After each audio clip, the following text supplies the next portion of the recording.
আসসালামু আলাইকুম। আমি আছি এখন মেহেন্দিগঞ্জ পাতারহাটের ঘাটে। এমবি সুপারসোনিক ঘাট লঞ্চটি বরিশাল থেকে বেলা 11টায় ছেড়ে আসে পাতারহাটের উদ্দেশ্যে, এবং কি পাতারহাট থেকে লাস্ট ট্রিপ বিকাল 5টায় ছেড়ে যায় বরিশালের উদ্দেশ্যে।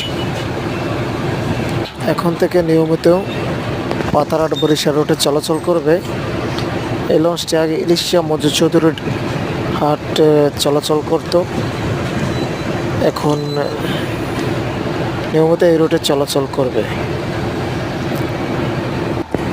মাত্র 13 ঘন্টায় সার্ভিস দেয়।